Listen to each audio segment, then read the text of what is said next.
Bueno, ¿cuántos de vosotros ya han visto o han oído hablar de Snowflake? Creo que 2, 3, 4, 5, 6, un buen 50%, 51%. Muy bien. Pues es probable que hayáis oído hablar de Snowflake como Cloud Data Warehouse. Y realmente Cloud Data Warehouse es como, digamos, es como nos hemos introducido en el mercado. Ya hemos visto clientes que usando Snowflake como Cloud Data Warehouse han pasado de orden de magnitud diferentes, de tener terabytes a tener petabytes o de ejecutar jobs en 3 horas a 3 minutos, ¿vale?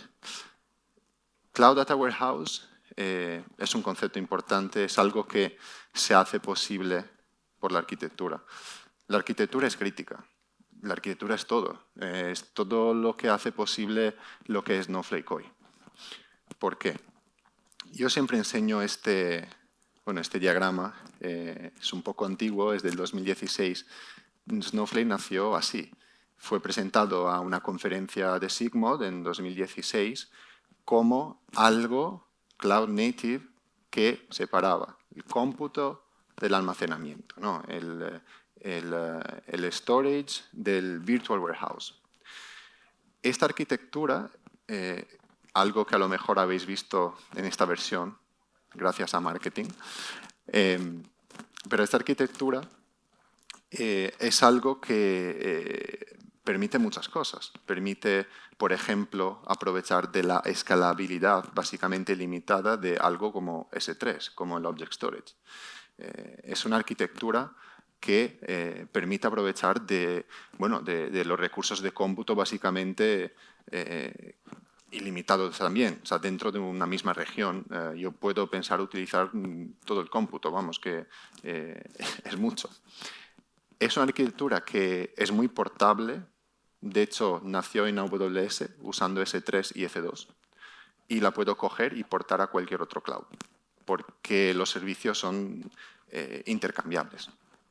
Es una arquitectura que es cloud native, es un servicio y no depende de la infraestructura subyacente. Entonces, esto para deciros que no es, o sea, estar en el cloud no te convierte en una solución cloud. La mayoría de las soluciones, aplicaciones cloud que existen al día de hoy vienen de algo on-premise. Tienen sus raíces en el on-premise. Snowflake no. Snowflake ha sido pensada desde cero en AWS, en el cloud público. Decidimos apostar por el cloud público. Quemamos los puentes. No hay otra opción. Snowflake on-premise no podría existir. Entonces, estamos hablando de una solución que solo existe en la nube y un servicio. Ahora, esto de Cloud Data Warehouse tiene muchas historias de éxito. Cap Specialty, Western Union, Yamaha, son solamente algunos. En la página web podéis ver muchísimos más. De hecho, hoy tenemos más de 6.000 clientes en cualquier vertical, a partir de los bancos hasta el gaming, hasta el healthcare, sector público, telco, la verdad, en cualquier vertical. De hecho, nuestros equipos en Snowflake están divididos por vertical.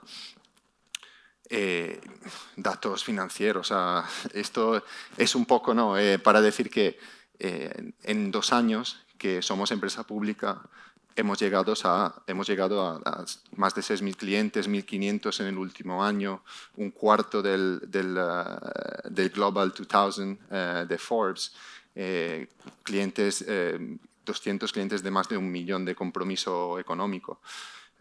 Hay muchas métricas aquí, pero el tema es que todos esos clientes han empezado con el Cloud Data Warehouse, pero realmente se dieron cuenta muy pronto que lo que tenían allí le permitía abarcar muchísimo más, ir un poco más allá de simplemente un Data Warehouse en la cloud. Entonces yo intento pensar en los casos de uso en 6 categorías, ¿no? que van desde el procesamiento de datos, pipeline de datos, hasta el data science, pasando por el data lake, integrando el data lake existente o desplegándolo todo directamente en Snowflake. Algo que es muy interesante, yo creo, en este diagrama es el data sharing. El data sharing es muy especial en Snowflake. ¿Por qué? Pues os doy un poco los conceptos básicos.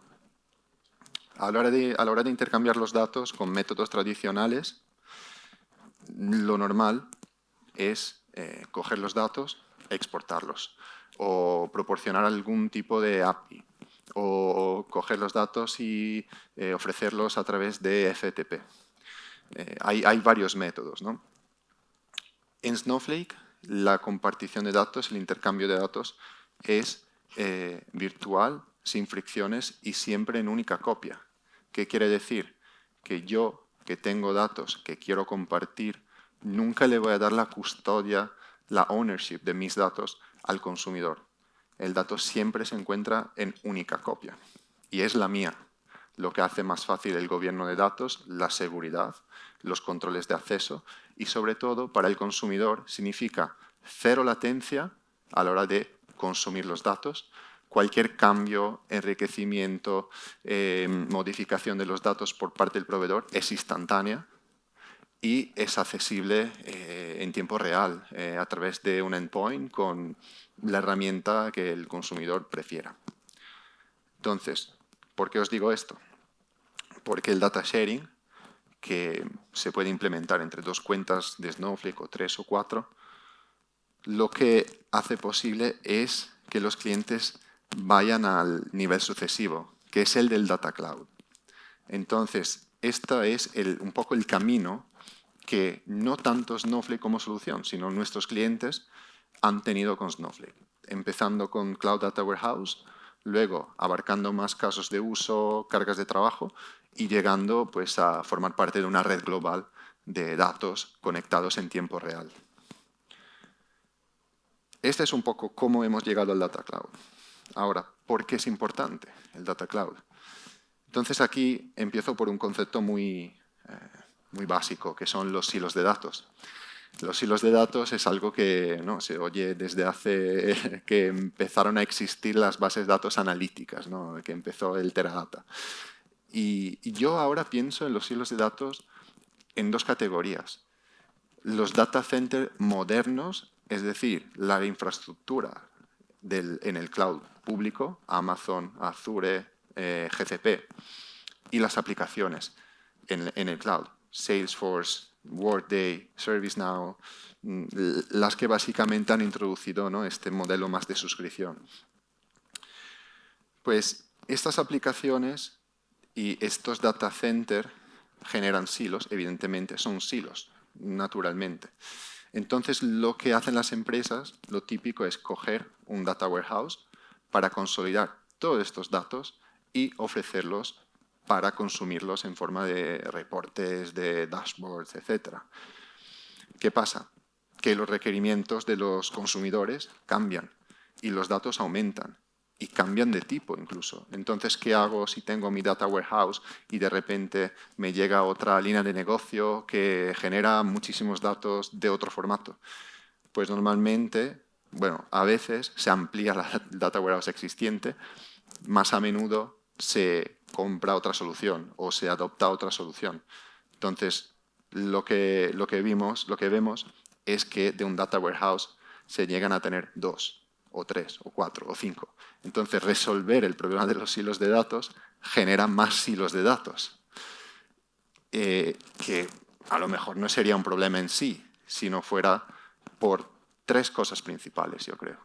La primera es que es muy difícil juntar, unificar, realizar análisis en datos que están en silos diferentes.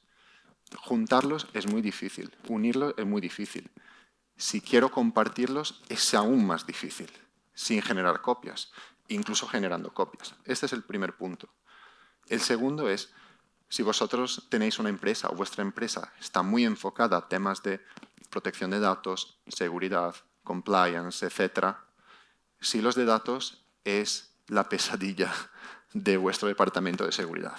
Es muy difícil gobernar datos tan fragmentados, en más copias, con más propietarios diferentes. Vamos, es un desafío bastante importante. Hay empresas que han nacido aprovechando de este desafío, evidentemente, pero es algo incluso peligroso para vuestro brand. Tercero, la parte económica. Muchas veces todos estos data warehouse acabamos pagándolos más de lo necesario.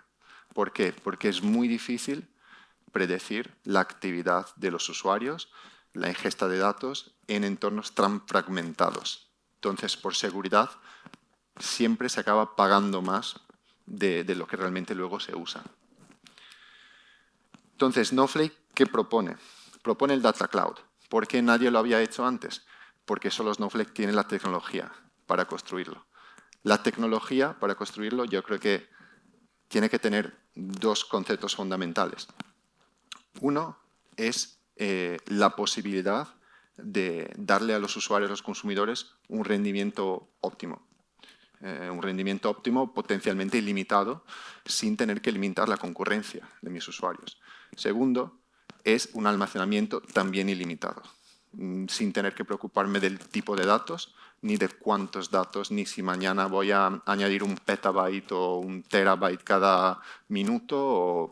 O sea, no tengo que tener esa limitación. Entonces, la arquitectura que hemos visto antes, que es Cloud Native, que básicamente coge el S3 y el S3 es ilimitado, porque es un Object Storage en la nube, la arquitectura es lo que lo hace posible. Entonces, ¿qué es el Data Cloud? Pues es lo que hemos visto. La arquitectura y también los datos. Son dos partes. Una es la tecnología y la otra es el contenido. Y los datos son muy importantes porque se genera esta red en la que cada cuenta de Snowflake puede tener acceso a cualquier otro dato de cualquier otra cuenta de Snowflake global. ¿Cómo? Así. Yo puedo tener mi cuenta de Snowflake, compartir mis datos o recibir datos de forma one-to-one, ¿no? Uno a uno, con otra cuenta de Snowflake o con una cuenta que incluso no tiene Snowflake. Puedo generar one-to-many con un data exchange privado o simplemente entrar en el marketplace público de datos y con un clic, repito, es real time, tengo acceso inmediato a los datos, pues tener acceso a datos de proveedores gratuitamente o de pago que están en el marketplace público de Snowflake, o incluso puedo ser yo mismo un proveedor del marketplace de Snowflake. Y esto realmente, repito, es una copia de los datos. Nunca yo hago clic en el dataset de AccuWeather y me tomo ownership de sus datos. Son ellos los propietarios y yo consumo en tiempo real. Entonces, lo que se genera es esto. ¿Por qué? Porque si yo tengo una cuenta de Snowflake en el data center, yo qué sé, X en Alemania y quiero acceder a datos de, yo qué sé, de AccuWeather en el data center de California, esto no me tiene que interesar, no tengo que preocuparme de dónde están los datos, ni tengo que preocuparme de si AccuWeather ha desplegado Snowflake o tiene Snowflake en Azure o en GCP y yo estoy en AWS. Todo esto yo me lo olvido. Entonces, lo que se genera es esto, es una red donde cada puntito es una cuenta de Snowflake y cada línea es una conexión de datos independientemente de qué hay por debajo, de la arquitectura, del cloud público. Es realmente un nivel de abstracción superior. Es lo que hace posible realmente el Data Cloud. Ahora, esta es evidentemente es una imagen ficticia. Pero si volvemos a los clientes, tenemos algo más real. Y este es el diagrama del Data Cloud hoy, donde básicamente cada puntito de la imagen es uno de nuestros 6.300 y pico clientes. Es una imagen de un diagrama de abril 2022. Y cada línea es una conexión de datos, digamos, ¿cómo la calculamos? Que ha sido estable, constante cada día durante 6 semanas, desde que se hizo el diagrama. Entonces, Lo que pasa es que esto, como veis, cada puntito que está en este diagrama podría tener acceso a cualquier otro puntito. Y este es el Data Cloud. Algo bueno que tiene el Data Cloud para los clientes, para nosotros también, es que tiene, bueno, aquí hay unos ejemplos, se me olvidó, pero bueno, estos son ejemplos, son empresas de verdad, porque no se puede hacer el nombre, pero esta es una aplicación si no me equivoco, de Customer Experience a través de mobile, que comparte datos de los clientes que la usan a través de Snowflake.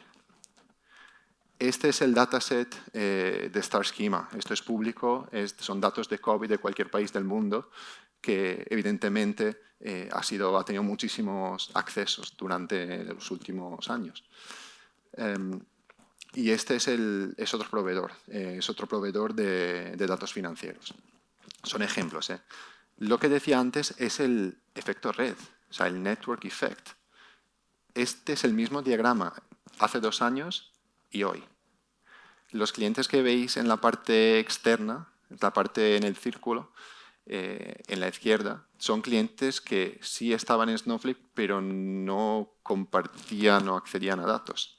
Entonces, cuanto más proveedores, cuanto más consumidores de datos mutuos hay en el diagrama, cuanto más se generan.